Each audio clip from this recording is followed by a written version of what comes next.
दोस्तों आज एक इम्पॉर्टेंट बात मुझे आप लोगों से करनी है। अभी क्या मैं करंट अफेयर की क्लासेस लेने के लिए जयपुर सेंटर पे जब गया था तो वहाँ पर कई एस्पिरेंट्स ऐसे मिले जो कि बहुत ज़्यादा डीमोरलाइज्ड फील कर रहे थे कि सर इतना ज़्यादा बुरा रिजल्ट रहा है कि बस पूछो मत। बहुत सारे लोग ताने मारते हैं और अभी तो यूं देखते हैं सब लोगों की नज़रों से यूं लगता है कि वो हमें खाने को दौड़ रही हैं।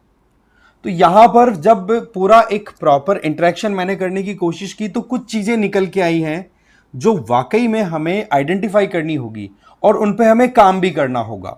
क्योंकि जिस तरीके से अभी जो रिजल्ट आया ना प्रीलिम्स का, उसको अगर हम एनालाइज करें तो यहां पर सबसे ज्यादा प्रॉब्लम उन इंडिविजुअल्स को रही है जिन लोगों का स्कोर डिफरेंट कोचिंग सेंटर्स की आंसर की के बेसिस पे 90 या उससे ज्यादा था। बट यू मानो कि लगभग लगभग 100 से कम था, 105 से कम था। मतलब 15 मार्क्स की रेंज वाले जो इंडिविजुअल्स थे, 90 प्लस वाले जो थे ना, उनको सबसे ज्यादा शॉक लगा है। क्योंकि जिस तरीके का क्वेश्चन पेपर आया था तो थोड़ा सा ट्रिकी लग रहा था कि हाँ भाई कट ऑफ थोड़ी सी मोरलेस डाउन जा सकती है। वजह कि पेपर में अगर ट्रिक्स ज्यादा आने लग जाए तो वहां पर आंसर्स को अज्यूम करना है, थोड़ा सा गैस वर्क करना मुश्किल हो जाता है। बट यहां पर जो 90 प्लस जिनका स्कोर आ रहा था डिफरेंट आंसर कीज के बेसिस पे, वो लोग अपने आप को प्रीलिम्स की फाइन ये जो लिस्ट निकल के आई है प्रीलिम्स जिनका क्लियर हुआ उसमें नंबर ही नहीं पाते हैं अपना। तो उनके लिए सबसे ज्यादा हार्ट ब्रेकिंग ये इवेंट था। राइट। तो यहां पर जब पूरा अच्छे से देखा ना तो कई चीजें निकल के आई। देखो एक सबसे इंपॉर्टेंट चीज तो क्या है कि जब आप आंसर की को उठा करके चेक करोगे तो यहां पर मैं कुछ रोल नंबर्स बताने वाला हूं। आप एक बार टाइप करना उन रोल नंबर्स को, आपको खुद को लगेगा कि वाकई में ये हुआ कैसे। ठीक है। एक तरफ तो जहां पर 50,000 से ज्यादा दो नंबर्स के बीच में, मतलब दो सेलेक्टेड कैंडिडेट्स के बीच में 50,000 इंडिविजुअल्स एलिमिनेट हो रहे हैं प्रीलिम्स के लेवल पे। और वहीं पर कुछ ऐसे रोल नंबर्स हैं जैसे कि 1120,453। इस नंबर को आप जैसे ही टाइप करोगे तो 453, 54 और 55 तीन नंबर लगातार आपको सेलेक्टेड मिलेंगे।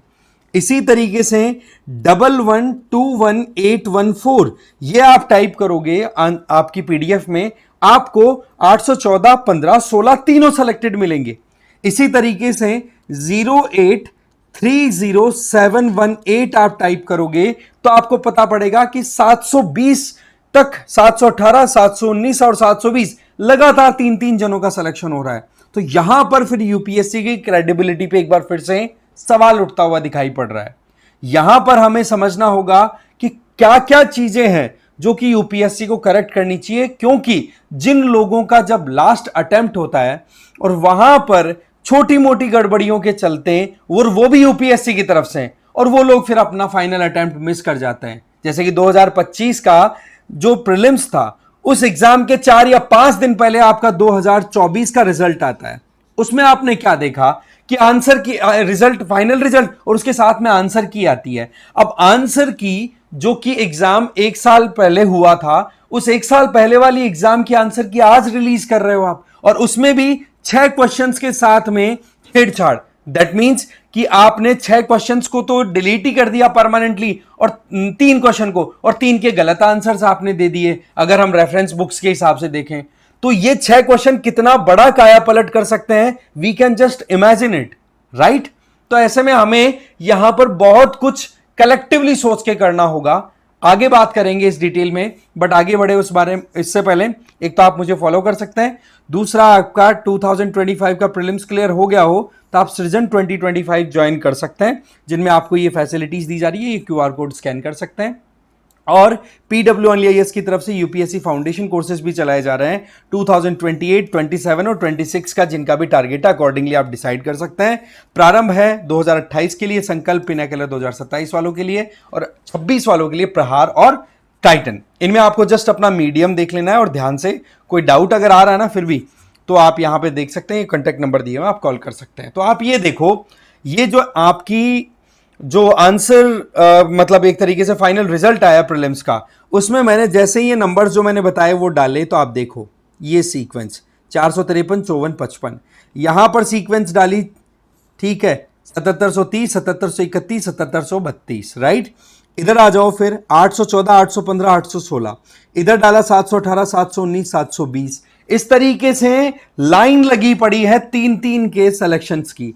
तो ये क्या मात्र इत्तेफाक हो सकता है, जस्ट अ कोइंसिडेंस, या फिर यहां पर कुछ गड़बड़ है? एक तो ये सबसे बड़ा पॉइंट। दूसरा, यूपीएससी ने अपने इस नोटिफिकेशन में एक चीज मेंशन कर दी है कि जी आपकी जो आंसर की रिलीज होगी वो जैसे marks, cut off marks, answer की, ये सारी की सारी आपकी फाइनल रिजल्ट जब रिलीज होगा उस टाइम पर रिलीज किया जाएगा। अब आप सोचो कि जहां पर छह छह क्वेश्चंस की हेरा फेरी या फिर चेंज होते हुए दिखें और वहां पर आप आंसर की एक साल बाद रिलीज कर रहे हो, और वो भी तब जब एक इंडिविजुअल नेक्स्ट अटेम्प्ट के लिए तैयारी करने के लिए जा रहा है उस टाइम पर, तो क्या चेक कर पाएगा, क्या इवैल्यूएट कर पाएगा, क्या यूपीएससी के वो स्टैंडर्ड्स को समझ पाएगा? तो ये अपने आप में यूपीएससी की इंटेग्रिटी पर भी सवाल उठाता है कि भाई आप अनोखे कोई अलग से एग्जाम कंडक्ट नहीं करा रहे हो, एग्जाम कंडक्ट कराने के लिए आपके पास में और भी देश में अलग इंस्टीट्यूशंस हैं। नो डाउट यूपीएससी के जो स्टैंडर्ड्स हैं वो बड़े अच्छे हैं, बट दैट डजंट मीन कि यूपीएससी में कोई कमी नहीं है। भाई सब बोलते हैं कि बिहार पीसीएस को हटा करके और सीधा यूपीएससी से ही कंडक्ट करवा लो अपनी एग्जाम, बोलते हैं क्योंकि स्टेट लेवल पे करप्शन बहुत सारा है।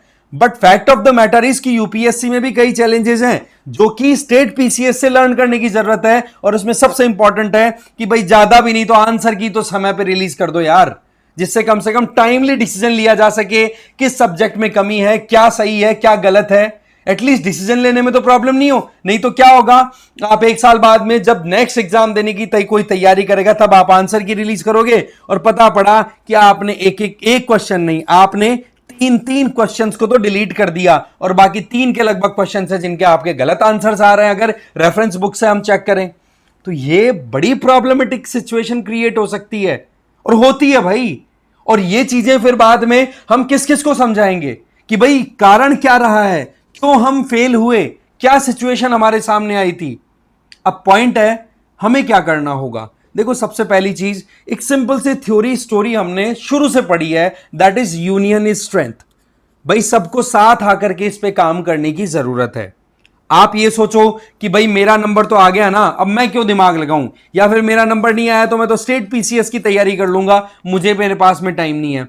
तो बात ये मान के चलिए फिर ये चीजें आगे से आगे ओवरलैप होती चली जाएंगी। इतने सालों से तो ड्यू था ही, अब तो जमाना सोशल मीडिया का है, कम से कम ये बातें मुखर रखोगे सामने तो आ रही हैं, पहले तो ये आती भी नहीं थी। तो समय ये है कि इस पे कहीं ना कहीं काम करने की जरूरत है इंडिविजुअल्स को भी।